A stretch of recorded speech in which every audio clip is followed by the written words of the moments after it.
I'm really running out of intro ideas. What is up, ladies and gentlemen? It's your boy, Jonald, and it's time for a one-off. So welcome back to this Wednesday. I'm really running out of intro ideas, guys. I'll think of more. I always think of more. It's same like sometimes with the weeks, like my runoff ideas are like, not runoff, one-off ideas are a little like meh, because I'm running out. This week, the one-off was good. I'm pretty excited about this one, but just the intro ideas. I don't know what I considered making a Fortnite joke and being like, "Where we dropping in, boys?" But I didn't want to like put in the effort to making a real nice drop cut. Anyway, So enjoy this, and I'll get into the explanation after. The Ember Hunt by Jonathan Howe. Read to you by Jonathan Howe. The flaming wastes lived up to their name. Rashad wasn't entirely certain what to expect, but lava rivers flowing over charred fields of stone seemed about right. The tattoos on her arms flared. Rashad's internal temperature dropped, combating the environment. Thank Magora for Yetis, Rashad thought, otherwise I'd most certainly be dead. The preparation just to get to this point had taken her 2 years. 2 years of hunting other monsters and getting their augments. 2 years of research into the proper tattoos. 2 years of fighting poachers for blood that was rightfully hers. All of that to fight you. Rashad trailed off, staring at the silhouette in the sky. A large shape soared carelessly, used to being the top of the food chain. Now, Rashad was here. She was the top of the food chain. Humanity, wherever they went, was always the top of the food chain. Rashad activated all the tattoos on her body, giving off a soft glow. She reached into the middle of her back where the razor spine tattoo was. A reaction happened as she pulled out a long javelin made of ice. Rashad sighted down the weapon at her prey. Her enhanced vision traced out the path, calculating its trajectory. The tattoo along her hairline glowed brighter as she focused and her eyes saw over a long distance. She saw the moment coming, waited precisely 3.283 seconds, then launched it. All her tattoos glowed as the projectile hurtled over a mile away to spear the beast in the abdomen. A roar split the sky. Rashad didn't take time to celebrate. That wouldn't be nearly enough to kill it. Her back and legs tattoos activated, the razor spine augments giving her enhanced speed and mobility. She leapt into the field of stone, avoiding pits of molten rock. Her aim was a place relatively devoid of lava, so the fight could be a little more in her favor. Up in the sky, the beast searched her out. Rashad didn't hide. She needed it to try and kill her up close. She focused all her speed and ability to reach the open space before the monster caught up with her. Rashad leapt in long bounds, twisting and flipping to avoid hazardous lava. Just as she made one final gargantuan leap, the beast swooped down, landing before her. Rashad pulled out an ice javelin from her back, plunging the tip into the ground. A burst of air flung her feet out from below her. Rashad clung to the javelin, dangling in the gust of wind created by the monster landing. She plopped roughly to the ground as the gust died. Looming before her, fangs bared, was a dragon. Its scales glittered a bright ember red. Its eyes glowed the same color as the lava surrounding them. "Magora, mother of monsters, help me," Rashad whispered. Then she leapt forward, flinging her javelin.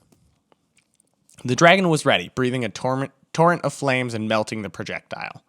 A puff of steam hissed where it had been. Rashad used the distraction to slide next to the dragon. She flexed her forearms, ice forming around her fists. Her eyes glowed, the sign that her mind began to work on overdrive. She saw outlines of the 3 most likely moves for the dragon, the most plausible glowing brightest. Rashad sent spikes of ice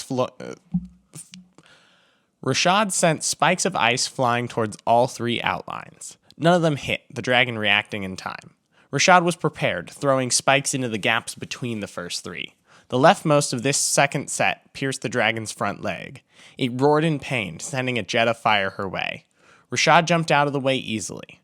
Its eyes glowed, and a moment later, the ground below her erupted in a jet of lava. "Knack me," Rashad swore, reacting with her enhanced mind just in time. She blasted ice below her, making a platform of stone that launched her into the sky. Not so dumb, are you? The dragon took off, chasing after Rashad. Her mind, less used to being airborne, only had two potential paths for the dragon. It took neither, flying below her in a series of quick turns.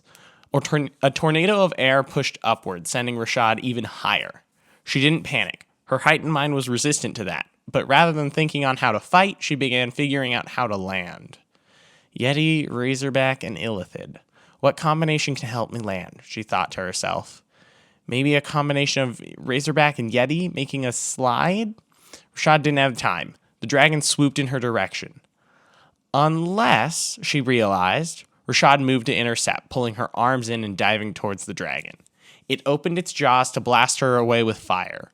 Rashad's mind saw the move coming. She threw all the ice she could into its maw. Javelin after javelin were thrown into the dragon's open mouth. Rashad covered her whole body in ice and, becoming a spear herself, plunged into the beast. She slid down its throat easily, picking up bits of bile and gore along the way. She waited until the monster's throat muscles moved her into the stomach before moving again. She stopped herself from falling into the acid clinging to the sides of the organ. Well, that was gross, but it worked, she said, shaking gore off of her ice-covered arms. Rashad's forehead tattoo glowed as she analyzed the perfect weak point to take out the dragon. Well, if it's hard as that way, she thought, looking to her left. She formed a rapier-like blade of ice from her back and plunged it into the stomach lining. Despite all of the stories of heroes cutting monsters from within, it was harder than Rashad expected. Firstly, because the dragon twisted in pain, but secondly, because the stomach lining was thick. A jolt from the dragon broke her blade and the acid bubbled off her armor. New plan, Rashad hissed. She leaned down, placing a hand on the lining near the level of acid. Her arm and forehead tattoos flared as ice spread off of her, freezing the stomach. The dragon lurched again, but Rashad was ready. She held her ground, making the ice spread below the stomach acid. It began to bubble and pop as the acid melted the ice. Along with the melted ice, though, the stomach lining began to burn away. Everything jostled as the dragon presumably landed. The impact cracked the frozen wall, and the stomach acid burst through. The hole drained into the dragon's body, a gory sight. Rashad closed her eyes and looked away. When her own stomach settled, she gingerly stepped into the formed hole, where the heart was now visible. She threw a javelin through the slowly beating organ, killing the dragon once and for all. That's a new one, Rashad commented to herself. Dad's going to love this story. She reached into the heart, pulling out the ember. The sub-organ still glowed a slight yellow in her hand as Rashad pulled it free. She took a vial out of a zipper pocket and squeezed the ember blood into it. After wringing it for all it's worth, Rashad harvested some ordinary blood to finish off the vial. Now, to get out of here. As Rashad pulled herself out of the beast, she immediately tensed. Surrounding the corpse was a ring of red-clad people. "In's me," Rashad cursed, studying the poachers. One man seemed to be the leader, his robes embroidered with gold along the hood. "We thank you for your effort," he said in a charismatic voice. "But red dragon blood belongs to us." Rashad grimaced. "There's plenty behind me," she motioned back. "You can have all of it." The man smiled, eyes cold. "We all know what I meant." He motioned and the rest of the people in the circle took ready stances, various parts of their bodies glowing. Rashad's mind jumped into action, silhouetting all the most likely moves. She scanned quickly before leaping to the side, avoiding fireballs.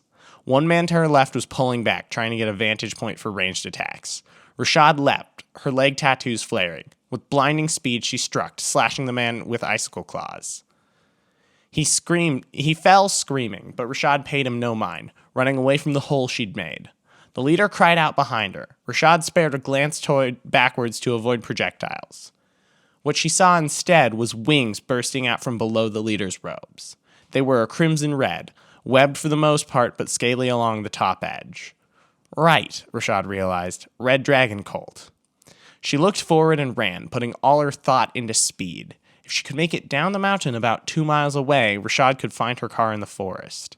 A blast of fire singed the ground behind her. "That doesn't belong to you!" the man roared, his voice sounding guttural. Rashad heard the sound of rushing air moments before his arms took her by the shoulders. She tried wrenching herself free, but his grip was iron. The leader hauled her up, going higher and higher. "Not again," she growled, reaching up to his hand. In a moment, she froze the entire limb. The man screamed. Rashad slammed it with her other hand, shattering it. With only one hand, the leader wasn't able to hold her. She slipped out of his grip, falling close to 50 feet. It wasn't a good landing, but she rolled and didn't break anything. Rashad came up running. Only when she was a good distance away did she look back. The leader hadn't attacked. He hung in the air, wings flapping monotonously. He clutched the stump of his left arm. Even from this distance away, Rashad could make out his glowing eyes. Enemies to deal with at a later date, she thought, turning to run down the mountain and escape. And we're back. Okay, so yeah, first of all, big number 20, let's go, 2-0. I've been doing this for about 16, 17 weeks now, which is a lot. And I'm enjoying it. I hope you are too. If you are, hit that like button and maybe tell your friends or not. I'll just cry about it. It's fine. Anyway, but for this week, what I did was one of the things I originally thought of when I was considering making one-offs was a world, like a story world that I had, in which basically using monster blood in making tattoos, in making like a specific tattoo ink, would allow you to take that monster's ability to some degree. Enter this world that we have here. If you've paid attention, you will know the name of the planet. If not, go back and listen and figure it out. I'll give you a hint. It's the cartographer episode. He's the one who says it. I think he says it relatively. Anyway, but so what I've written could be the prologue for that book. Rashad, if that's what I decide to keep her name is, would be the main character. That being said, everything that I do in one-offs, like right now, they're all kind of like a loose tentative canon. But if I end up becoming a full-time author and I really get to start writing everything, some of the details and the way I describe them in these one-offs might change because I have more books laid out and like more time to really write books and make these stories official. So I always I come at it with this is for now canon and it could change. So if for some reason you're here and then I'm an author in 3 years and you're still here, you can be like, I know some of the base lore for some of his projects. That being said, even if I get published, this book is going to be, let's see, 1, 2, 3. It's a long way down the line. It's at least, I want to say 6 books out. I have at least guaranteedly 5 other projects that I would do before this one. Probably 6, maybe even more. This one is kind of mid-era writing. So, big goals. But for now, you get to read it as a one-off. I hope you enjoyed it, and I will see you guys next week. Bye.